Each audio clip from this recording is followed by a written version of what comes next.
Hello, everybody. Well, I'm at Jefferson Barracks National Cemetery and just wanted to come out here this Memorial Day as we remember all the folks soldiers in the U.S. military who gave their lives while in service to the nation.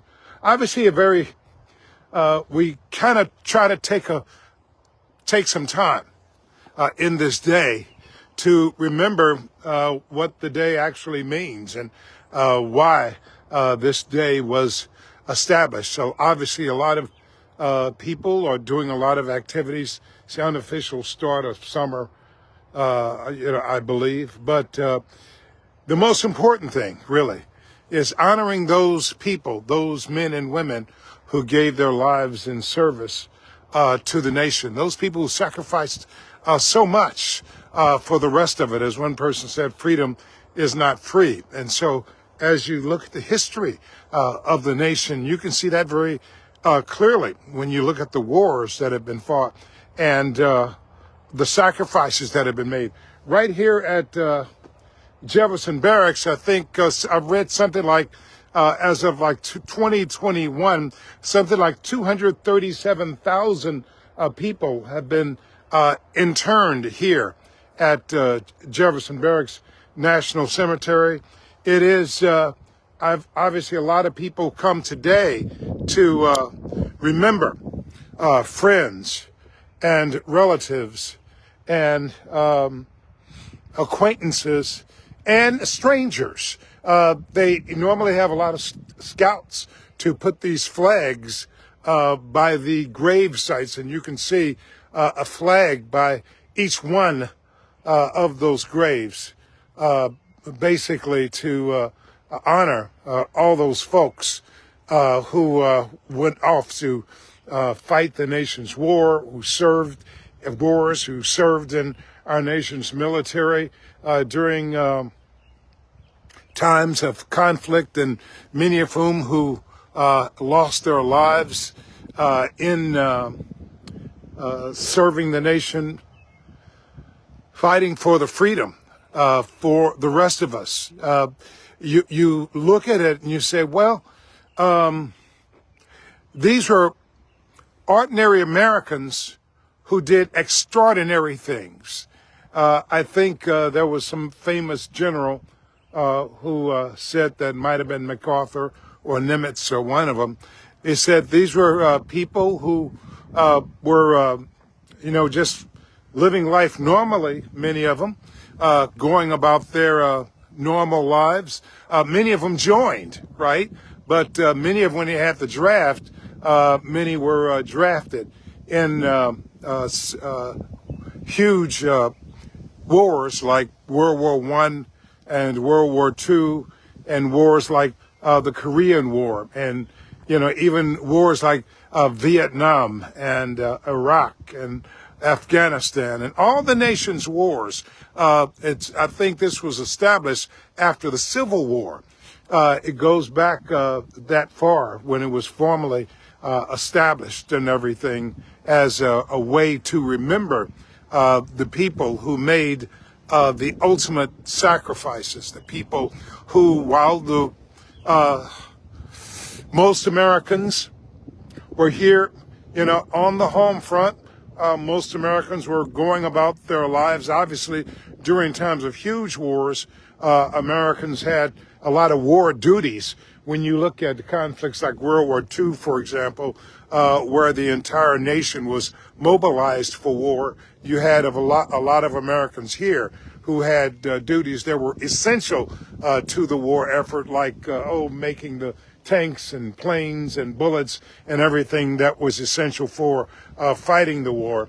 But those people here, we honor those folks who got out there in the line of fire, those people who sailed into harm's way and directly put their lives on the line for the rest of us here, to make the United States what it is today, to make the United States the free nation that it is today. And that was accomplished through the nation's, it was defended through the nation's war. And so you'll get, you even had people who were downing the military in many occasions. But those people often were folks who were living safely here in the United States. They were living safe at home, right? They didn't have to deal with the challenges of combat, the challenges of fighting, of risking their life for the survival of the nation, as these men and women who are buried here did. And so it's really kind of amazing that an amazing place. And you just look at it, you look at the rolling hills here, and it is an amazing sight to see, especially for those of you who have not been here. For those of you who have, you know exactly what I'm talking about. I'm just in one small section of Jefferson Barracks, and you can see just the rows and rows of markers, of grave markers that are here, basically letting you know, just giving you just a small view. And this is just one cemetery in the United States, but just in this small corner of the country, it just gives you a view of the thousands and thousands of people who have given their life for the welfare of the nation, given their lives so that their families, fighting for their families and friends and way of life, and giving their lives so that the rest of us, like I said, could remain free. And that is the meaning of Memorial Day. And those are the people that we take time to remember, you know, as we go about our busy lives and as we go about tackling the various issues that consume us during our day and week. And as we get caught up in a lot of the stuff that goes on, this kind of gives us just a day to stop and remember some really courageous folks who are doing things that most of us, who did things that most of us could not do. You know, most of us would not have the courage to do because we didn't do it. Most of us would not have what it takes to do what these folks did. And folks who gave their lives, folks who fought the nation's battles, left their families. I mean, you look at, even as you look at some of the folks who were from some of the biggest conflicts, which was the world wars, you look at some of the folks who left their families in those conflicts where the entire nation was involved. But the other wars are no less consequential, whether for the conflicts, no less consequential, from the Iran conflict that we are in now to, like I said, to Vietnam, to Afghanistan, to Iraq, Korea, World War I, World War II. It's all conflicts. It is all the same sacrifice by men and women. It is all people risking their lives for a very important cause.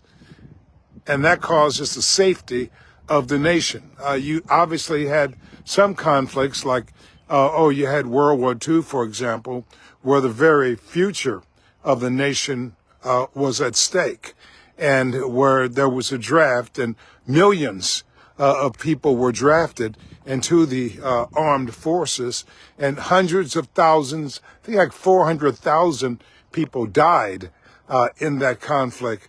That obviously was a necessary conflict to defeat Nazism, defeat the Japanese and Italian aggression of that time. And so you had it's interesting and I look at a lot of war movies. I'm kind of a military history buff.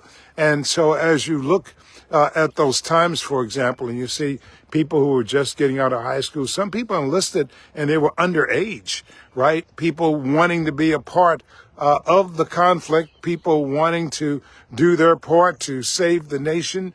You had people rich and poor. There were people like Jimmy Stewart, I think, who were in the Army Air Corps. Just a lot of people.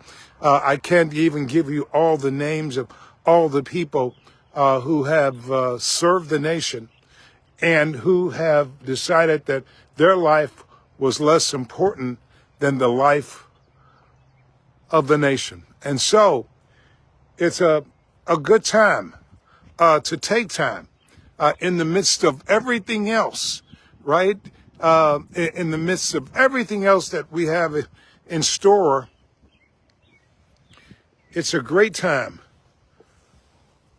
to just take time to remember those who gave all, to remember those who left their families, their wife, their children, their significant others, just taking time to remember them.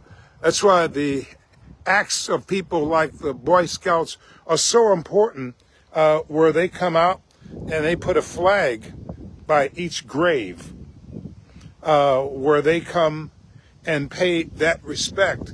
And that is a lot when you consider, well, the number I have is from 2021, and that was 237,000 people, military people interned here in Jefferson Barracks. And so you can imagine just the job, the task that it took to do that. But that's what you would call, I believe, a labor of love, to honor the people who are buried here, to pay tribute to them. And so that is what this particular mission was, as these scouts put these flags out on the graves, all the graves here at Jefferson Barracks National Cemetery. And, it's amazing how a lot of times older people will talk about the young folks, and they'll be reminiscing about the good old days, or their good old days. And they'll be talking about how, the people of that older generation, they had much more caring for the nation, willing to sacrifice more for the nation. I always say it depends on what's going on. Normally America is like having a family feud before a conflict breaks out. There's always an internal battle about something going on in the nation. It's probably from the beginning of the nation. There's always something, that people are fighting over internally. But then when there's an external threat, the nation comes together. And for the modern times, we can think of 9/11, where we saw a lot of patriotism. We saw a lot of people joining the armed forces to do their part to answer the attack on America, to answer the attack by the enemy, by the adversary. And a lot of people, a lot of young folks joined in that struggle, and they wanted to be a part of that struggle in defending the nation, because no one knew if there were going to be other attacks after 9/11. All of you guys certainly remember where you were on 9/11. I was at a news station, obviously, but many of you remember. Obviously, all of you remember where you were on 9/11, and people not knowing what was going to happen, people not knowing what was coming next, and obviously a lot of anxiousness and anxiety in America. But there were some people who did more than just have anxiety. They went and they joined up.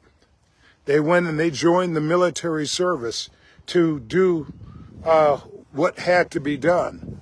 And enlistments soared at that time as people, as young people, just like generations did before them, volunteered to put their lives on the line for the nation, volunteered to put their lives on the line to make a difference, volunteered to put their lives on the line to answer the call of duty. And so you look at engagements like that, conflicts like that, and where young people answer the call just like they did during World War II. Obviously, there was a draft in World War II. After 9/11, you had people enlisting, people joining, people voluntarily saying, I want to sign up. And so you had all these heroes who were joining up to put themselves in harm's way, to face the enemy on behalf of the nation. Because like I said, you guys remember that no one quite knew what was going to happen next. They didn't know whether there were going to be further attacks. But we had many, many young people who decided that it was their duty to sign up, to serve, to make a difference in military service, and certainly they did make a difference. So I always say the young folks are just as bit as committed as young folks at any time in history. It all just depends on what's going on. If America faced a war of survival, you'd see those same young folks rise up for the occasion. They would rise up to meet the challenge. And that's just how the nation is. It is sometimes chaotic internally when there's little going on, when there's nothing going on that threatens the national survival. People are battling about 1,000 different things. But when the nation's survival is at stake, you find just a lot of people rising to meet that challenge, joining our nation's military, and many end up paying the ultimate price. Many end up, obviously, there is a saying, all gave some, but some gave all. And here at Jefferson Barracks, you see many of the people who gave all. Many of the people who sacrificed everything. They left family. And you look at the life that folk give up. They leave their families, have to be away from your family for a year or more, or sometimes years, in case of World War II and some of the other conflicts, depending on what branch you're in. But folk they're away from, family, away from their kids, those who are married, away from their wife and family and everything, all to many times head off to some foreign land, as many here did, to fight a foreign war or foreign conflict, and put their lives on the line for that conflict. And so it's a day that in the midst of everything, in the midst of all the day's activities, it's a day to remember those who gave their lives. It's a day to stop and consider the sacrifice, and the heroism of all the people here. I mean, here are real life heroes. Sometimes we use that word loosely. You know, sometimes we call a number of people heroes because like I said, we use the word loosely, and we use it where it doesn't apply, doesn't belong, and cheapens the word actually. But here, there are genuine heroes, people who gave their lives for their fellow soldiers. For example, some of them are here because other lives were more important than their own. They gave their life for their buddy. But beneath it all, they gave their life, many of them, for their country, and gave their life for the rest of us, right? So that they paid the price for freedom. It always comes with a cost. And there are always people in each generation that must pay the cost. There's a minority of folks who pay that cost on the battlefield, in the military service, you know, but the price has to be paid by somebody. And we as a nation are just so fortunate to have had such great and heroic men and women who are willing to put their lives on the line for the rest of us. The men and women who sacrificed so much. The men and women who decided that they would upend their lives, right? The people who said they were going to just change their life as they knew it at that time for something more, for something special, for something better than themselves. That they were going to take on what would be the challenge of a lifetime, because the welfare of a nation depended on it. As you went through the nation's war, so often there were wars of national survival, where the survival of the nation really was at stake. And it could have gone either way, like World War II, for example. The survival of the nation was at stake. Let's suppose Hitler had invented the atom bomb. He already had the missiles, the ballistic missiles, right? Suppose he invented an atom bomb and was able to lob those in the United States and Europe and every place else. Obviously, the outcome of the war would have been dramatically different than it was. So World War II, for example, was one of those wars that was a war of national survival. But every war and every conflict demands the same heroism. So those who die in Iran, no less brave and heroic than those who died in World War II. Those who died in Vietnam, no less brave than those who died in World War I or in Korea or in any conflict. It takes the same amount of heroism, determination, and dedication in any conflict and in any war. And so that's why we honor all the people who served in our military, all the people who gave their lives, who died while in military service. That's why we honor all of them. And we honor all of them in every conflict. We honor them.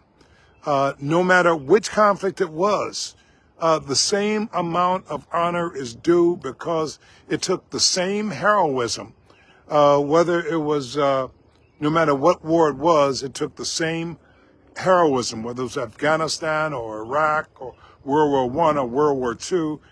It took that same heroism of being able to go out there, risk your life, No, you may not come back. The people who won, there were a number of people, obviously, who won various medals, the Medal of Honor being the highest. A lot of people who did extraordinary feats, like saved, a bunch of their buddies in a heroic act where they gave their life for their buddies on the battlefield. But just being willing to go out there, being willing to join, or if you were drafted, being willing to go into harm's way. A lot of the people in the earlier wars, they were drafted, but guess what? They went into harm's way the same way that the folks who volunteered for those conflicts did. And it's the same way today as people who volunteer for our nation's military.